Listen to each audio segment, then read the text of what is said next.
Quality और consistent performance के लिए सिर्फ सिल्वर पंप्स एंड मोटर्स, नाम याद रखना।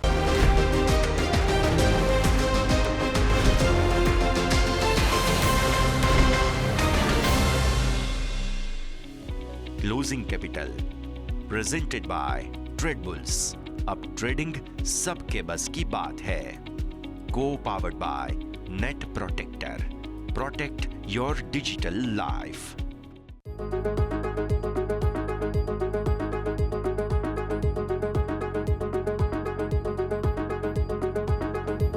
સ્વાગત આપ સૌ કોઈનું। હું યશ આપની સાથે ક્લોઝિંગ કેપિટલમાં સ્વાગત કરીએ છીએ। ભારતીય માર્કેટ્સ આજે ખુલ્યા। ફરી એકવાર આપણે જે સવારે રેન્જની વાત કરી છે તે રેન્જમાં કારોબાર કરતા જોવા મળી રહ્યા છે અને આગળની સ્થિતિ કઈ રીતે રહેશે, ગેપ અપ ઓપનિંગ બાદ આગળ હવે શું થઈ શકે તેમ છે, આજનું ક્લોઝિંગ કેવું રહેશે, બધું જ સમજીએ। પણ શરૂઆત તો હેડલાઇન સાથે જ કરીશું।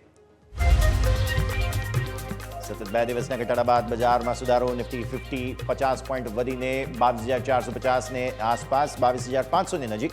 સેન્સેક્સ 300 પોઈન્ટ વધ્યો, 74,100 પાર। બેંક નિફ્ટી 250 પોઈન્ટ જેટલો વધીને 48,300 ની નજીક। એક્સિસ બેંક નિફ્ટીના ટોપ ગેનર્સમાં। ઇન્ડસઇન્ડ બેંક, આઈસીઆઈસીઆઈ, એચડીએફસી બેંકમાં તેજી।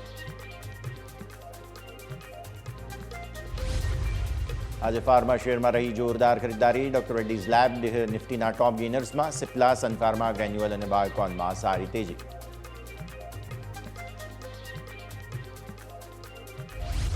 એનબીએફસી શેરમાં જોરદાર ઉછાળો। બજાજ ફિન્સર્વ નિફ્ટીનો top gainer. Muthoot Chola, LNT ફાઇનાન્સમાં સારી તેજી સાથે કારોબાર।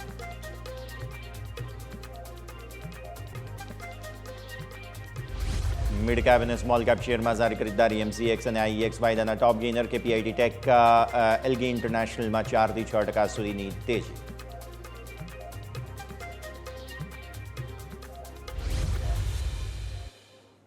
આવો સીધા આપને લઈ જઈશું અમારા ઇન્ટરેક્ટિવ વોલ પર। સમજીએ ભારતીય માર્કેટ્સે દિવસની શરૂઆત જે છે તે મોટા ઉછાળા સાથે કરી। ગેપ અપ ઓપન થયા તમે, રાઈટ? હા, દિવસની શરૂઆત જે છે તે એક નર્વસનેસ હતી, પણ પછી ગિફ્ટ નિફ્ટીના ઇન્ડિકેશન પ્રમાણે તમે એ જે ગેપ હતો તે ગેપ ફિલ કરવાની કોશિશ કરી અને ત્યારબાદ જે છે તે મજબૂતીને જાળવી રાખવાનો દિવસભરનો પ્રયત્ન તમને જોવા મળ્યો। પણ પછી ઉપલા સ્તરોથી આવ્યું દબાણ। એ દબાણને કારણે તમારા ડેઝ લો બન્યા હતા। આવો ડેઇલી ચાર્ટ્સ પણ જો કરીએ, ડેઝ લો બન્યા હતા તમારા 22,353। પહેલાં તો 6 ટ્રેડિંગ સેશનની વાત આપણે સવારે કરી હતી અને આ 7મું ટ્રેડિંગ સેશન। આપણે રેન્જની વાત કરી હતી ન્યૂનતમ સ્તરો પર 22,300 અને ઉપર વાત આપણે કરી હતી 22,700। આમ તો 660 છે આ જે લેવલ બને છે તે, પણ તેમ છતાં પણ આપણે 700 આપણે આપી રહ્યા છીએ ઉપરના સ્તરો પર। બેઝિકલી આ રેન્જની બહાર માર્કેટ્સ આવી નથી રહ્યા અને આજે પણ તમે જુઓ 1, 2, 3, 4, 5, 6 અને આજે 7મો દિવસ છે। 7 દિવસથી તમે આ રેન્જને અંદર કારોબાર કરી રહ્યા છો। બંધ તમને આને ઉપર કે નીચે મળતો નથી। 22,700 ને એક વખત આપણે બેનિફિટ ઓફ ડાઉટ આપીને 680 જ આપી દઈએ। 662 છે આમ તો। થઈ શું રહ્યું છે, દરરોજ તમે જે છે તે યા તો આ લેવલને પિયર્સ કરવાની કોશિશ કરો છો અથવા તો આ રેન્જમાં જ કારોબાર જુઓ। આ 2 દિવસ તો અહીંયાથી જ સપોર્ટ તમે લીધા। આજે પણ તમારા ઇન્ટ્રાડે લો શું છે? 353। ઇન્ટ્રાડે હાઈ શું છે? 577। મતલબ કે રેન્જમાં જ તમે કારોબાર જોઈ રહ્યા છો। 577નો હાઈ એટલા માટે બન્યો કારણ કે આ જે 20 દિવસની મૂવિંગ એવરેજ છે તે તમારા માટે હર્ડલ બની હતી અને એટલા માટે આ moving average by the way 600 પર છે। સો એટલા માટે 577નો તમારો હાઈ બનતો જોવા મળ્યો। તો તમે આ જે રેન્જ છે 22,300 થી 22,662, આ રેન્જનું એવરેજ કરો તો શું થાય? બરાબર છે? એટલે આપણે આ જ લેવલને જાળવી રાખવાનો પ્રયત્ન આજે દિવસભર કરતા જોવા મળ્યા। 22,500 જાળવવાની પૂરી કોશિશ નિફ્ટી અહીંયાથી ખાસ કરી રહ્યું છે। મેઇન સપોર્ટ એરિયા તમારો 22,300। તો જ્યાં સુધી આ રેન્જને બહાર તમે નથી નીકળતા, ઉપર 662, નીચે 22,300, ત્યાં સુધી તમે રેન્જમાં જ રહેશો। માર્ચ મહિનાની ઇફેક્ટ પૂરી સ્વરૂપે અત્યારે જોવા મળી રહી છે, તે ધ્યાન રાખીએ। હવે આવો 15 મિનિટના ચાર્ટ પર। 15 મિનિટના ચાર્ટમાં તમને ઇન્ટરેસ્ટિંગ વસ્તુ એક જોવા મળશે। 22,500 મેં તમને એવરેજ કહ્યું, રાઈટ? આ છે 22,500। જુઓ, દિવસની શરૂઆત થઈ, તમે એક થોડા એવા ઘટાડા સાથે ખુલ્યા અને ત્યારબાદ સરસ ગેપ આવ્યો। ગેપમાં તમે ઇન્ટ્રાડે હાઈ બનાવી દીધા જે હતા તમારા માટે 22,577। 22,577ના હાઈ બનાવ્યા, ત્યારથી પછી વેચવાલી આવવાની શરૂઆત થઈ. એ વેચવાલી છે કે અહીંયા તમને ડેઝ લો જે હતા તેનાથી પહેલાં રોકી દીધા. ફરી એકવાર તમે 22,500 અટેમ્પ્ટ કર્યું. જો આ વચ્ચેની લાઇન પર ખાસ નજર રાખો, 22,500 રાઈટ, 22,500 ને ઉપર, ફરી વેચવાલી, ફરી 22,500 ને ઉપર, ફરી વેચવાલી. અત્યારે તમે જુઓ છો ફરી એકવાર 22,500 ને ઉપર તમે નીકળ્યા છો અને વારે વારે દિવસભર જે છે બેઝિકલી તે 22,500 જે આપણે એવરેજની વાત કરી, નીચે 300 ઉપર 700 એવરેજ નીકળે તે પ્રમાણે 22,500 બહુ જ મહત્વનું લેવલ છે. એટલે આજનો ક્લોઝ આને ઉપર જોવો મળે તો પછી કંઈક વધારે સારી તેજીના સંકેત છે. એટલે 22,500નો ક્લોઝ આજે આપવો જોઈએ નિફ્ટીએ, તેવા સંકેત અહીંયાથી ખાસ કોશિશ તો થઈ રહી છે. સ્ટોપ લોસ તમારો અહીંયાથી ઇન્ટ્રાડેના હિસાબથી બને છે 428, જે પણ ધીરે ધીરે ઉપર આવશે. જો તમે 500, 550 પછી આગળ જાય છે તે સતત મજબૂતી બતાવો છો તો આ પરિસ્થિતિ પર પણ તમારી નજર હોવી જોઈએ. અત્યારે એક નાનકડો ઇન્ટ્રાડે સપોર્ટ તમને 428 આસપાસ જરૂર બનતો જોવા મળી રહ્યો છે, પણ 500 મેઇન છે. 500 ને ઉપર પછી 577 તમારા ઇન્ટ્રાડે હાઈ તો છે જ. નજર રાખીએ ઓપન ઇન્ટરેસ્ટના હિસાબથી આજનો દિવસ 500 પર મેં જે તમને કહ્યું કે ફાઇટ ચાલી રાઈટ, તો 500 પર તમને જોવા મળશે. આ ઓપન ઇન્ટરેસ્ટ ચેન્જ છે. આપણે નિફ્ટીના ઓપન ઇન્ટરેસ્ટની પણ વાત કરી લઈશું. ઓપન ઇન્ટરેસ્ટ ચેન્જ પણ છે, જેમાં તમે જુઓ છો પુટ અને કોલ બંને લગભગ બરાબર એડ થયા છે આજના દિવસે. અને પુટ સાઇડ તમે જુઓ તો બીજી બધી સ્ટ્રાઇક્સમાં પણ સારું એવું પુટનું એડિશન છે, આ તરફ કોલમાં પણ સારું એવું એડિશન છે, જે એવું બતાવે છે કે આ બંને તરફ જે છે તે તમને અહીંયાથી ખાસ ઓલમોસ્ટ એડિશન જ આવતું જોવા તમને મળેલું છે. હું ક્વિક અપડેટ તમને જે છે તે ઓપ્શન ચેઇનના હિસાબથી બતાવું. ટોટલ ઓપન ઇન્ટરેસ્ટ સૌથી વધારે ક્યાં છે, તો ટોટલ ઓપન ઇન્ટરેસ્ટ સૌથી વધારે 22,500 પર છે. અહીંયા તમને કોલ જે છે તે 93.2 લાખ જોવા મળશે અને 107 એટલે 1,07,00,000 ઓલમોસ્ટ અહીંયાથી ખાસ પુટ તમને જોવા મળી રહ્યા છે. તો પુટની સંખ્યા ટોટલ છે વધારે, નો ડાઉટ અબાઉટ ઇટ 22,500માં, પણ તેમ છતાં પણ 93.2 લાખ આ જે કોલ છે તે પણ ખાસ મહત્વના, જેમાંથી 42.8 લાખનું એડિશન આજે તમે જુઓ છો તે આજનું એડિશન તમને જોવા મળી રહ્યું છે. હવે જો તમે થોડા આગળ જાઓ તો 22,300 ઇન્ટરેસ્ટિંગ જગ્યા છે. આ 22,300 એક વખત ખાસ નજર કરીએ, કેમ કે ત્યાં ટોટલ ઓપન ઇન્ટરેસ્ટ જે છે તે 81.7 લાખનો છે પુટમાં, અને કોલમાં મેજર ચેલેન્જ તમારા માટે 22,500 પછી સીધા 22,700 બને છે.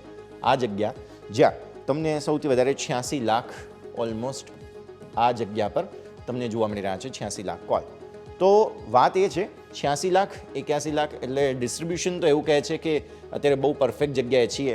જો લિનિયર મૂવ જે આટલા દિવસથી આપણે વાત કરી કે 7 દિવસથી તમે રેન્જમાં છો 22,300 22,650 રાઈટ, તો આવી સ્થિતિમાં પણ તમે જુઓ તો 22,500 એવરેજ અને એવરેજ પર જ સૌથી વધારે ઓપન ઇન્ટરેસ્ટ. તો આમ આઈડિયલી તમે જોવા જાઓ તો લિનિયર મૂવ જ જોવા મળે, પણ ચેન્જથી એવું સમજવા મળે છે કે પુટ વધારે આવેલા છે, પણ બહારની સ્ટ્રાઇકમાં કોલ વધારે તમને જોવા મળી રહ્યા છે આ સ્થિતિ.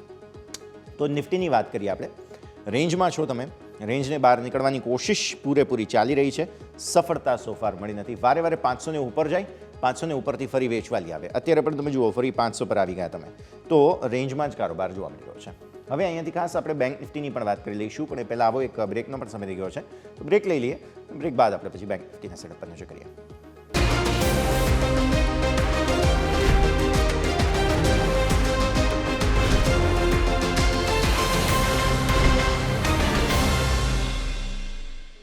બ્રેક બાદ આપનું સ્વાગત છે. તો ભારતીય માર્કેટ્સ તમે જુઓ છો તે પ્રમાણે અહીંયાથી પરિસ્થિતિ ખૂબ જ રસપ્રદ બની રહી છે. હવે બેંક નિફ્ટીના ચાર્ટ્સ પર આપણે નજર કરીએ. હમણાં જોયું ફરી એકવાર વોલેટિલિટીને કારણે 22,500ની નીચે નિફ્ટી જે છે તે આવી ગયો, પણ બેંક નિફ્ટીના ચાર્ટ્સ પણ બહુ જ રસપ્રદ છે. નિફ્ટીમાં જે આપણે 6-7 ટ્રેડિંગ સેશન જોયું કે એક લિનિયર રેન્જમાં છીએ, બેંક નિફ્ટીમાં એવું નથી.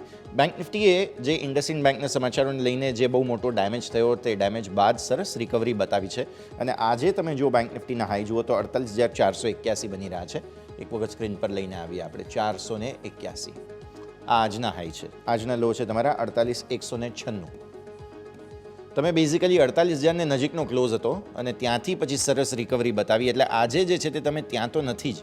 પ્લસ આપણું બેન્ચમાર્ક લેવલ જે બને છે તે 48,300 આસપાસનું છે. 48,300 ને ઉપર નીકળ્યા અને બંધ થયા તો આજના દિવસે કંઈક તમને સિગ્નિફિકન્ટ મૂવ જોવા મળશે. અત્યારે તમે 48,335 પર છો, તો બેઝિકલી આ લેવલને ઉપરનો બંધ આપણને જોઈએ છે રાઈટ. આવી સ્થિતિમાં પ્રોબ્લેમ છે એ 10 દિવસની મૂવિંગ એવરેજ 309, અને 20 દિવસની મૂવિંગ એવરેજ 48,568, જે નાનકડું એક કદાચ રેઝિસ્ટન્સ આવતીકાલ માટે બની શકે છે. એટલે 48,568 જે છે તે એક ટેમ્પરરી હર્ડલ તમને અહીંયાથી ખાસ બનતો જોવા મળી શકે તેમ છે. નાનકડું હર્ડલ જે છે તે અહીંયાથી ખાસ બની શકે તેમ છે 48,568 પર. આ સિવાય મેઇન વાત અહીંથી ખાસ એ છે કે પ્રાઇવેટ બેન્ક્સમાં આજે થોડી નર્વસનેસ ઉપલા સ્તરોથી આવી છે. એચડીએફસી બેંક બેઝિકલી તમે જુઓ, આજે આઈસીઆઈસીઆઈ બેંકે સારું એક્શન આપ્યું, પણ એચડીએફસી બેંકે થોડું નર્વસનેસ ઉપલા સ્તરોથી બતાવી છે.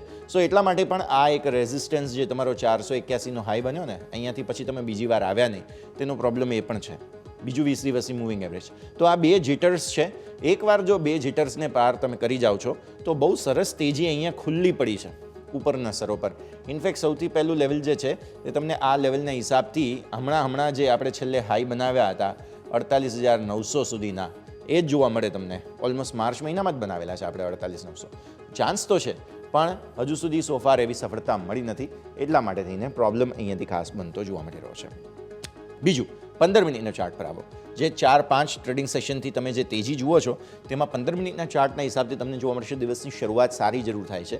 સારી થયા બાદ તમે જોયું કે ઉપરના સ્તરોથી ટોપ આઉટ જલ્દી થઈ ગયા, પણ પછી વેચવાલી જે પ્રકારે નિફ્ટીમાં આવી તેવી બેંક નિફ્ટીમાં નથી આવી. એ પણ ખાસ તમે હાઇલાઇટ જુઓ. એટલે જે ટ્રેજેક્ટરી તમને ડેઇલી ચાર્ટ્સ પર તેજીની જોવા મળી ને, તે અહીંયાથી તમને સમજવા મળે છે કે 15 મિનિટના ચાર્ટમાં એવું ટ્રાન્સલેશન નથી થઈ રહ્યું. ઉલટાની તેજી વધારે આવે છે. જેવો ઘટાડો આવે તેજી વધારે આવે. પછી લિનિયર રેન્જમાં તમે છો. અત્યારે પણ તમે જુઓ તો 350, હમણાં જે ખાસો એવો ઘટાડો આવ્યો હતો, તમે ઓલમોસ્ટ અહીંયા સુધી આવ્યા, ફરી એકવાર તેજી આવી ગઈ.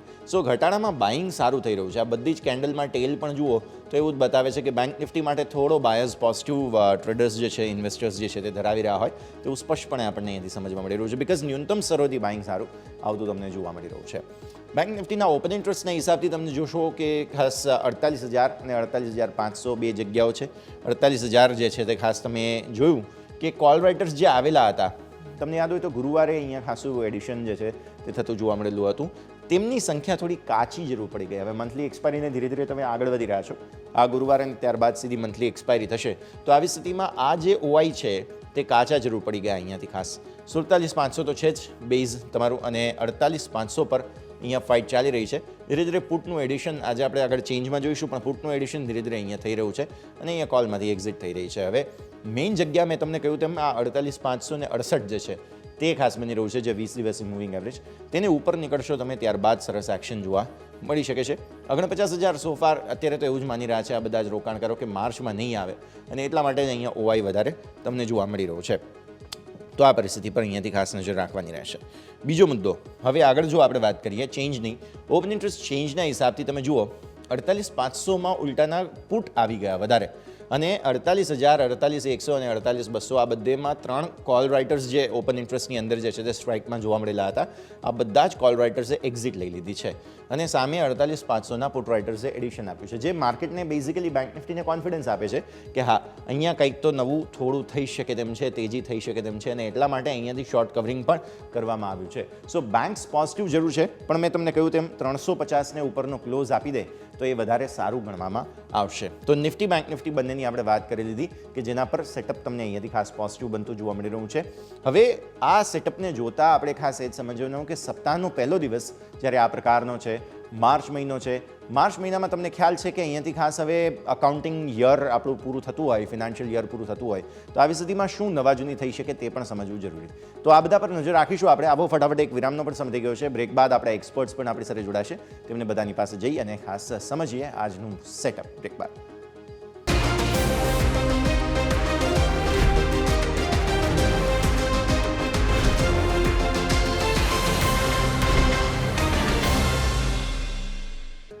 બ્રેક બાદ આપનું સ્વાગત. અને ભારતીય માર્કેટ્સ તમે જુઓ છો તે પ્રમાણે બહુ જ ઇન્ટરેસ્ટિંગ સ્ટેજ પર 22,500 મેક ઓર બ્રેકના હિસાબથી પૂરી કોશિશ અત્યારે બુલ્સ કરી રહ્યા છે તેને ઉપર લઈ જવાની.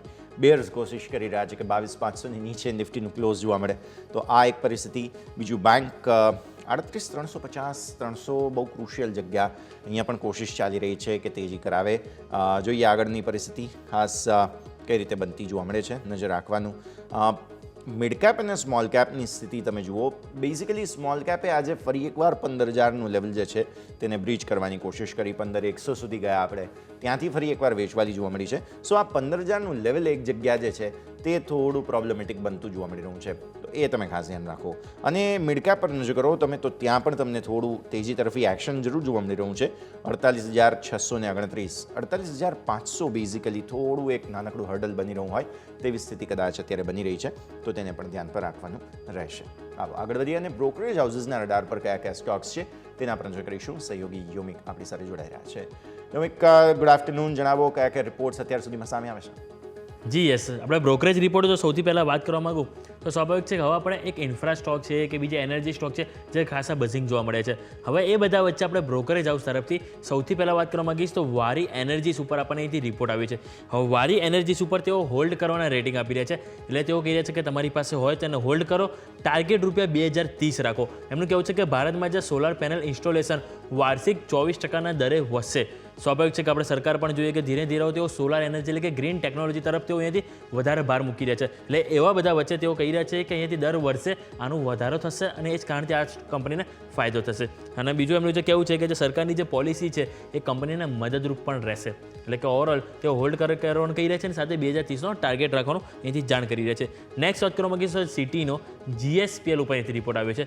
GSPL ઉપર તેઓ અહીંથી બાય રેટિંગ આપી રહ્યા છે. એટલે કે કહી રહ્યા છે કે ખરીદી કરો, ટાર્ગેટ ₹325નો રાખો.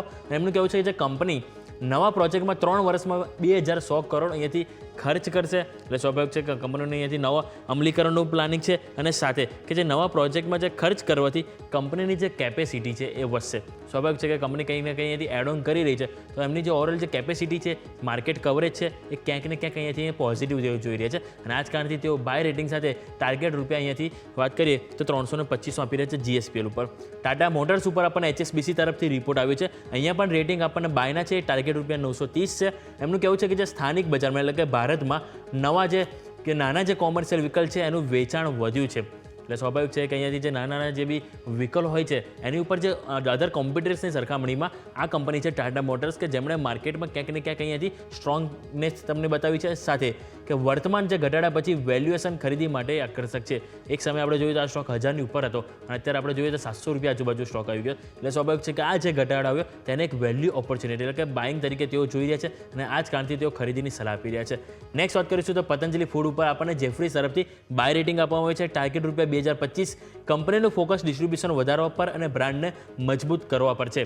અને સ્વાભાવિક છે કે જેટલા ડિસ્ટ્રીબ્યુશન વધારે એટલા તેઓ મેક્સિમમ કસ્ટમર સુધી પહોંચી શકશે. અને તેઓ અહીંયાથી સતત પ્રયત્ન કરી રહ્યા છે કે તેમની કઈ રીતે તેઓ પોતાની માર્કેટમાં તેઓ પોતાનું વર્ચસ્વ જાળવે એ વસ્તુ અહીંયાથી પતંજલિ ફૂડનું જે છે એ પસંદ આવી રહ્યું છે જેફરીસને. એ જ કારણથી તેઓ બાય રેટિંગ ટાર્ગેટ ₹2050 આપી રહ્યા છે. તેમનું કહેવું છે કે ભારતીય જે ખાદ્ય તેલમાં બીજી સૌથી મોટી કંપની આ છે. એટલે સ્વાભાવિક છે કે આ કંપની ઉપર તેઓ ખાસ ફોકસ કરી રહ્યા છે. આ વાત થઈ પતંજલિ ફૂડની.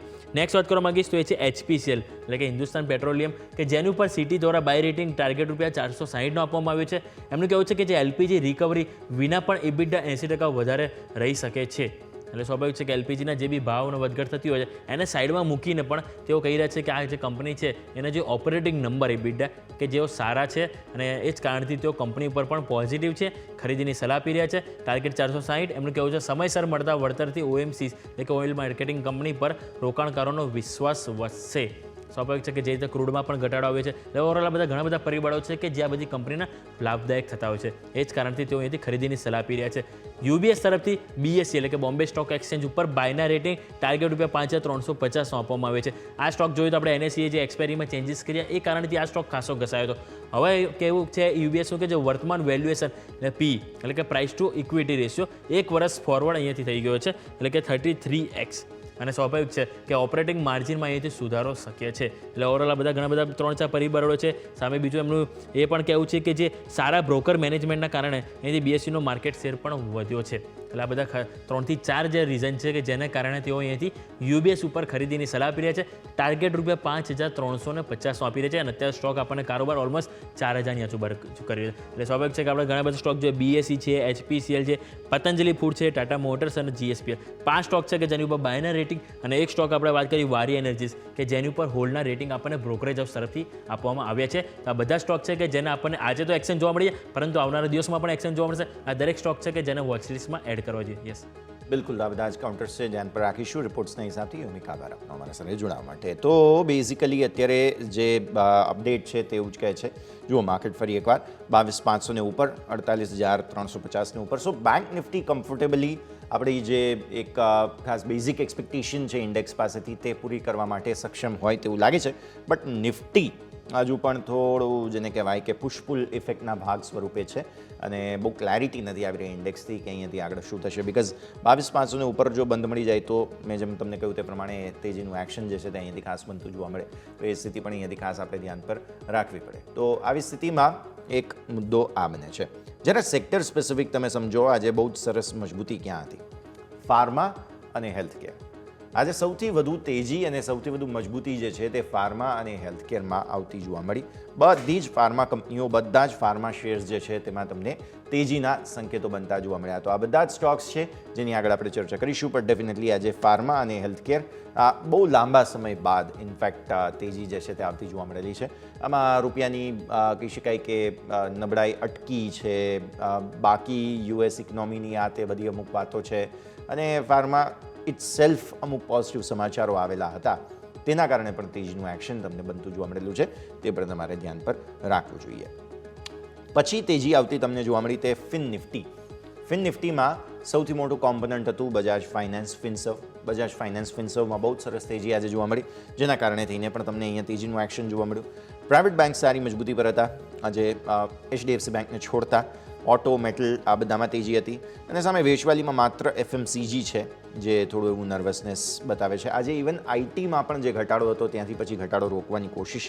એટલે સેક્ટોરિયલ ઇન્ડેક્સના પ્રમાણે તમે જોવા જાઓ તો બધામાં ચારે બાજુ હરિયાળી જ છે, કોઈ લગભગ પ્રોબ્લેમ નથી તેવા સંકેત મળી રહ્યા છે. પણ આ અઠવાડિયું મહત્વનું શું કામ છે એ તમે સમજો. બુધવારે રાત્રે એટલે કે આપણે ગુરુવારે સવારે આપણે ત્યાં જે છે તે ખાસ કહી શકાય તે પરિસ્થિતિ પ્રમાણે આંકડાઓ આવતા જોવા મળશે તમને અને તે હશે પોવેલ સાહેબનું સ્ટેટમેન્ટ. પોવેલ સાહેબ શું બોલે છે તેમના તરફથી વ્યાજ દરોમાં, કેમ કે US ફેડની બેઠક છે, મીટિંગ છે અને બેઠક બાદ શું થશે તે સમજવું જરૂરી બને છે. તો પોવેલ સાહેબ શું બોલે છે તે અહીંયાથી ખાસ તમારે ધ્યાન પર રાખવાનું છે અને તેની ભારતીય અને ગ્લોબલ માર્કેટ્સ પર શું ઇમ્પેક્ટ છે તે પણ અહીંયાથી ખાસ સમજવાનું છે. તો આ અઠવાડિયું એટલા માટે મહત્વનું બની રહ્યું છે. આવો આગળ વધીએ અને વધુ વાતચીત કરીશું. આપણી સાથે કુંવરજી ગ્રુપના રવિ દિયોરા જોડાઈ રહ્યા છે. રવિ સર, સ્વાગત. અને સૌથી પહેલાં તો ગુડ આફ્ટરનૂન. સપ્તાહની શરૂઆત જે છે તે પોઝિટિવ નોટ પર જરૂર થઈ છે. સારી મજબૂતી દિવસભર આપણને બનતી જોવા મળી. હવે આ 22,500નું કંઈક નક્કી થાય તો પછી કહી શકાય કે કિંગ છે કે ક્રોસ છે એ સમજમાં આવે. Banks by the way sir પાછલા 4 દિવસ બહુ સારા રહ્યા. ઇન્ડસઇન્ડ બેંકના જે સમાચાર આવ્યા ત્યારથી લઈને અત્યાર સુધી એક મૂડ સુધારા તરફી જરૂર રહ્યો છે. નિફ્ટી રેન્જમાં રહ્યો પણ બેંક નિફ્ટીએ થોડો સુધારાનું મૂડ બતાવ્યો છે. હવે બુધવારે પોવેલ સાહેબ જે બોલશે અને એની ઇમ્પેક્ટ આપણે જે જોવાના છીએ તેને કઈ રીતે સમજીશું?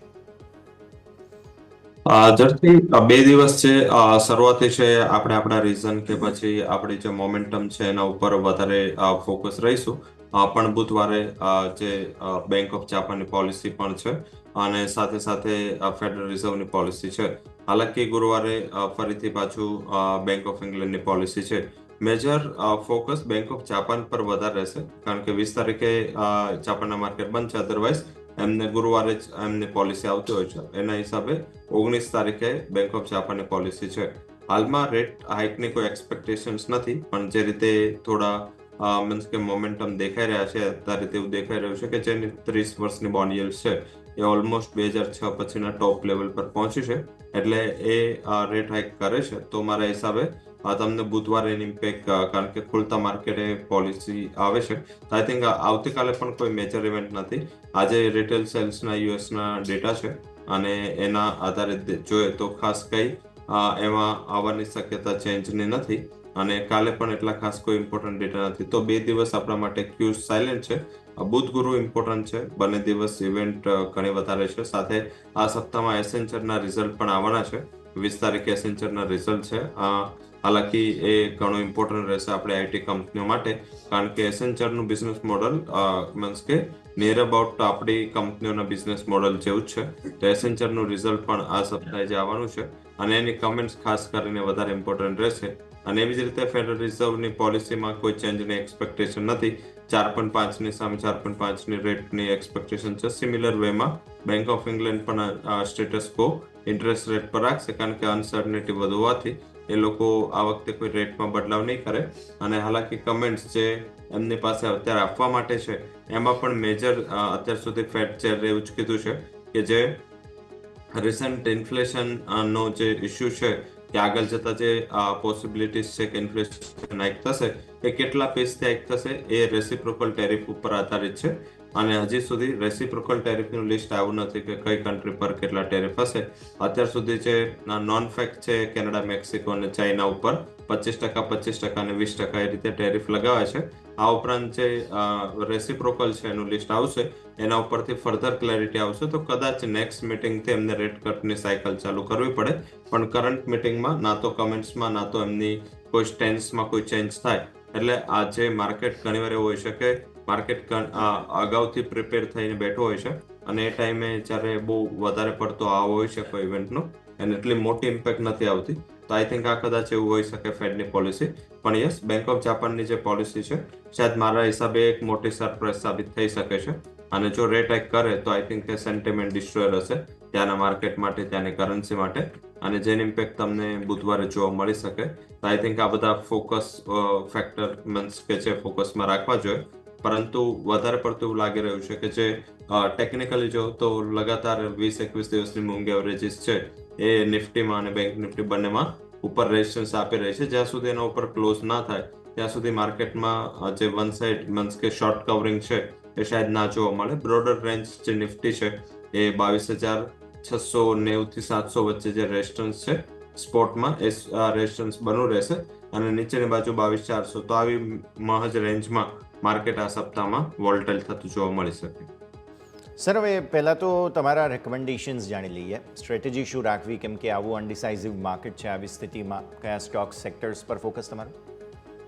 સ્ટોક સ્પેસિફિક ધ્યાન રાખવું જોઈએ. નિપોન ઇન્ડિયામાં ફોકસ કરો. Name India, Nippon life asset management company લગાતાર જોઈએ તો નેગેટિવ ન્યૂઝ ફ્લોના હિસાબે આ આખું સેક્ટર કંપનીઓ એક નીચેની સાઈડના ડિરેક્શનમાંથી અહીંયા મને એવું લાગી રહ્યું છે કંઈક ને કંઈક બોટમ બની ચૂકી છે. 540 આસપાસ શેર ચાલી રહ્યો છે, ખરીદારી કરવી જોઈએ, સ્ટોપ લોસ રાખવું જોઈએ. નીચે 531 ઉપરની બાજુ જે ટાર્ગેટ છે એ 560 સુધીના બની શકે છે. સેકન્ડ રેકમેન્ડેશન વોલ્ટાસ રહેશે. ઘણા ટાઈમ આપણે રેકમેન્ડ પણ કર્યો છે, પણ આજે એક સારી લેવલ પર બંધ થઈ રહ્યો છે. તો અહીંયા પણ 1440 થી 42 આસપાસ ખરીદારી કરો. સ્ટોપ લોસ રાખો 1402 આજનો લો, અને ઉપરની બાજુ જે ટાર્ગેટ છે એ 1510 સુધીનો બની શકે છે. તો સેકન્ડ રેકમેન્ડેશન વોલ્ટાસ રહેશે. ત્રીજી રેકમેન્ડેશન રહેશે હિંમત સિંઘ સીડ. અહીંયા એક બેઝિક છે, ઇન્ડિયા ગ્લોબલી ઘણી બધી કન્ટ્રી સાથે ફ્રી ટ્રેડ એગ્રીમેન્ટ સાઇન કરી રહ્યું છે. સાથે જે અપેરલ અને જે ટેક્સટાઇલ સેક્ટર છે એ ઘણા ટાઈમથી નીચે હતું. અહીંયા એવું દેખાઈ રહ્યું છે અહીંયા પણ એક બોટમ બની ચૂકી છે અને એક સારી તેજી માટે સ્ટોક તૈયાર છે. 146 આસપાસ ખરીદારી કરો 140 ના સ્ટોપ લોસથી, અને ઉપરની બાજુ ટાર્ગેટ છે એ 160 આસપાસ બની શકે છે. તો આજના 3 રેકમેન્ડેશન રહેશે જ્યાં ખરીદી કરીને ચાલુ જોઈએ. ઓકે, હિંમત સિંઘ સીડ્સ, વોલ્ટાસ અહીંયાથી ખાસ ધ્યાન પર રાખવાનું છે. આ બધા જ સ્ટોક્સ પર મેજર એક્શન, અને એક કાઉન્ટર છે નામ ઇન્ડિયા, નિપોન લાઈફ ઇન્ડિયા, બધા જ સ્ટોક્સ પર મેજર ફોકસ બનેલું રહેશે. હવે મારે સમજવું છે કે આપણા મોંઘવારીના આંકડાઓ આવી ગયા. આપણે આજે WPIના આંકડાઓ જોયા, જેમાં સૌથી મોટું ટેન્શન જે ભારત માટે છે ખાદ્ય મોંઘવારી. ખાદ્ય મોંઘવારી થોડી ઇઝ ઓફ થઈ છે હોલસેલ મોંઘવારીના આંકડાઓમાં, આપણને એ પણ સમજવા મળ્યું.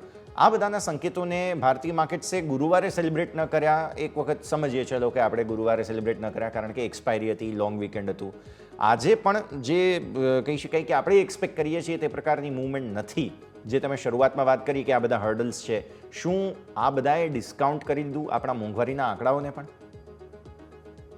જેથી આપણી મોંઘવારીના આંકડાઓમાં પર્ટિક્યુલર મીન્સ કે બંને ડેટા સારા હતા. મોંઘવારીના ડેટા ઘટીને આવવાને સાથે ઇન્ડસ્ટ્રીયલ પ્રોડક્શન વધુ. તો આઈ થિંક કે ડબલ બોનાન્ઝા કે હાલાકી આ બોનાન્ઝા માર્કેટે પરચેસ ના કરું, માર્કેટ એના ઉપર કોઈ રિએક્શન ના આપું. બેઝિકલી હાવ છે ગ્લોબલ માર્કેટથી છે, અને કંઈક ને કંઈક નવા ફેક્ટર આવી જાય છે કે જેના હિસાબે આપણું માર્કેટ જે છે એને ક્લોઝ નથી આવ્યું. થોડું નેગેટિવ ઇન ટર્મ્સ ઓફ જોઈએ તો જો આપણે શુક્રવારે ચાલુ હોત તો આજે આપણે 20 દિવસની મૂવિંગ એવરેજની ઉપર જ બંધ આપતા હોત. આપણે શુક્રવારે બંધ હતા ત્યારે ઇન્ટરનેશનલ માર્કેટમાં એક બહુ મોટી તેજી હતી. આજે ઇન્ટરનેશનલ માર્કેટમાં એ તેજી પછીનું મોટું પ્રોફિટ બુકિંગ છે. હાયર લેવલથી રેસ્ટોરન્ટ્સ મળ્યું છે કારણ કે વીકેન્ડના જે સંકેતો છે પર્ટિક્યુલર યુએસ અને ઈરાન વચ્ચે ફરીથી તણાવ વધી ગયા છે અને એક્સ્ટ્રીમિટી પર છે અત્યાર સુધી ડાયરેક્ટ મીન્સ કે પ્રેસિડેન્ટ ટ્રમ્પ આવ્યા પછી ક્યારેય ઈરાન પર હુમલો નથી થયો. આગળ મીન્સ કે બાઇડનના ટાઈમે એકવાર એમને ત્યાંના ટેરરિસ્ટ સંગઠન ઉપર હુમલો કર્યો હતો, પણ પછી યુએસ આમાં ક્યારેય અંદર આવ્યું નથી. ફરીથી આ વીકેન્ડમાં યુએસ આની અંદર આવી ગયું અને એમને આવતી ગ્રુપ છે જે યમન બેઝ એના ઉપર હુમલો કર્યો. તો આઈ થિંક ફરીથી જે તણાવ છે એ લાસ્ટ વીકમાં ઘણું બધું ચેન્જ થયું. યુક્રેન ને રશિયા વચ્ચેના પણ તણાવ ઘટવાની શક્યતા હતી, ત્યાં પણ કંઈ પોઝિટિવ ના થયું. એટલે બેઝિક હતા ત્યાં આવી ગયા. આવી જ રીતે ટેરિફનું પણ થશે. ટેરિફનું જે યુએસને એક્સપેક્ટેશન્સ છે કે એના હિસાબે કંઈક એની માટે પોઝિટિવ રહેશે, પણ આવી રીતે હરીફરીને જે હતા ત્યાં જ આવી જઈશું. જે મેજર વોલ્ટાલિટી છે એ ફેક્ટર્સની વધારે છે અને મારા હિસાબે માર્કેટ ત્યાં સુધી થોડા નર્વસ રહેશે જ્યાં સુધી ટેરિફનું લિસ્ટ નહીં આવે. રેસિપ્રોકલ ટેરિફ લાગવાના છે 2 એપ્રિલથી, પરંતુ એના પહેલા ક્યારે પણ લિસ્ટ આવશે રેસિપ્રોકલ ટેરિફ રિલેટેડ. આ ટેરિફ ઉપર માર્કેટનો ટોટલ ફોકસ છે. રેસિપ્રોકલ ટેરિફનું એકવાર જ્યારે ત્યારે એનું ન્યૂઝ આવશે, જ્યારે ત્યારે પર્સન્ટેજ આવશે ને કઈ આઇટમ પર કેટલા ટેરિફ લગાવશે એને ક્લેરિફિકેશન આવશે, એ દિવસ માર્કેટ બોટમ બનાવશે. ત્યાં સુધી આવી જ રીતેની વોલ્ટાલિટી શાયદ આગળ જોવા મળી શકે. બિલકુલ. તો એ વોલ્ટિલિટીને કારણે જ અહીંયા એક્શન જે છે તે ભારતીય માર્કેટ્સમાં આવા પ્રમાણે જેને કહેવાય ને ઇરેડિકેટેડ મૂવ નક્કી નથી કરી શકતા કે કઈ ટાઈપની મૂવ, તેવું આપણને જોવા મળી રહ્યું છે. પણ સેક્ટર સ્પેસિફિક સર આજે બધા જ સેક્ટર્સમાં બહુ વેચવાલી મતલબ ખરીદદારી છે નો ડાઉટ, પણ એક મીડિયા અને રિયલ્ટી એમાં પણ મીડિયામાં પણ હમણાં કદાચ વેચવાલી આવી છે. બાકી આઈટીએ પણ આજે બ્રેક લગાવી દીધી. એટલે હવે તમે લાસ્ટ વીક કદાચ તમે જે વાત કરી હતી કે માર્ચ ની એન્ડિંગની એક્ટિવિટીઝ અથવા ફિનાન્શિયલ યર એન્ડિંગની એક્ટિવિટીઝ પણ હવે એસ્કેલેટ થશે, જેમ 15 તારીખને ક્રોસ કરીશું આપણે. અને શું આ બધા જ સેક્ટર્સમાં થોડું જે કન્ટ્રીબ્યુશન છે તેને આપણે એ સમજવું જોઈએ કે આ માર્ચ એન્ડિંગ અને ફિનાન્શિયલ યર એન્ડિંગ એક્ટિવિટીઝ હવે કિક ઇન થઈ ચૂકી છે અહીંયા? જર તે છે 15 તારીખે એડવાન્સ ટેક્સ ભરવાની જે ડેડલાઇન હોય છે ખતમ થઈ ચૂકી છે, એટલે જે લિક્વિડિટીનો ફ્લો છે એ જેટલો જવાનો તો જતો રહ્યો. એના હિસાબે નવું બાઇંગ પણ નથી આવી રહ્યું અને ફર્ધર સેલિંગ પણ નથી આવી રહ્યું. એ રીઝન સૌથી મોટું છે. અને આઈ થિંક હવે મીન્સ કોઈ પણ પોતાની બુક્સ છે એ આ ટાઈમે હવે મેજર એમાં કઈ કોર્પોરેટ્સ હોય કે કોઈ મોટા ક્લાયન્ટ્સ હોય કે HNI હોય એ લોકો બુક્સ ના વગાડે, એટલે એ લોકો માર્કેટને ઘણીવાર અવોઇડ કરતા હોય છે. અને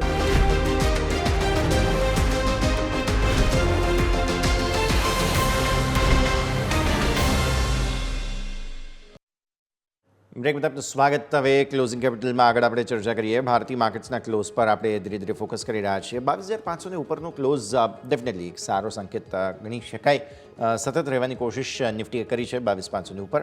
બેંક નિફ્ટી પણ 48,300 ઉપર સોફાર રહી રહ્યા છે. સો લગભગ કોઈ સંકેત એવા કંઈ પ્રોબ્લેમેટિક છે નહીં. તો આ પરિસ્થિતિને આપણે ખાસ ધ્યાન પર રાખીએ. જે સેક્ટર્સની આપણે વાત કરી રહ્યા હતા, ફાર્મા અને હેલ્થકેર, આજે સૌથી વધુ મજબૂતી અહીંયા આપણને જોવા મળી છે. રવિ સર પાસે જઈએ અને હવે એ સમજીએ ખાસ ફાર્મા અને હેલ્થકેરમાં આજે અચાનક જ તેજી આવવી. શું રૂપિયામાં ફરી એકવાર થોડી મજબૂતી આવવી એક કારણ હોઈ શકે કે પછી અમેરિકન અર્થતંત્રને લઈને અમુક જે સંકેતો જોવા મળી રહ્યા છે થોડી ક્લેરિટી કદાચ મળી હોય? કઈ રીતે સમજવું જોઈએ આપણે ફાર્મા અને હેલ્થકેર બંનેમાં સારી તેજી આજે જોવા મળી આપણને? રવિ સર. જર આમ જોઈએ તો આઈ થિંક પર્ટિક્યુલર કોઈ મોટું રીઝન નથી. હાલાકી આજે સુધી જે મીન્સ કે ટેરિફની રિલેટેડ એમને ઘણી ચર્ચાઓ કરી છે, ઘણા બધા કમેન્ટ્સ આપ્યા છે. એમાં મીન્સ કે એમને આગળ એકવાર ખાલી બોલી ગયા હતા ફાર્માસ્યુટિકલના ઉપર પણ હેલ્થકેર કોસ્ટ ઓછી કરવા માટે, પણ ટેરિફની વાત હજી બીજા બધા સેક્ટર પર જ્યાં યુએસનું સૌથી મોટું ટ્રેડ છે એમાં ઓટો હોય, મેટલ્સ હોય, આ બધા ઉપર એમને અવારનવાર આની ચર્ચા કરી છે કે એના ઉપર ટેરિફ લગાવશે. પણ ફાર્માસ્યુટિકલ ઉપર બાય ફોર્ચ્યુનેટ હજી સુધી આવી કોઈ વસ્તુ આવી નથી. સાથે સૌથી મોટું જે પોઝિટિવ ફેક્ટર એ રહ્યું કે આ વીકેન્ડમાં 4 થી 5 કંપનીઓ પોતાના જે પ્લાન્ટ છે ઇન્ક્લુડિંગ આલ્કેમ હોય, ઝાયડસ લાઈફ છે, સાથે JB કેમિકલ્સ, આ બધી જ કંપનીઓના પ્લાન્ટ પર ઇન્સ્પેક્શન આવતું USFDA નું. બધી જ કંપનીઓ મીન્સ કે આવું ઘણા હું લગભગ 2008 થી આ સેક્ટરને મીન્સ ફંડામેન્ટલી ટ્રેક કરું છું. મારી કેરિયરનું પહેલું સેક્ટર પણ છે.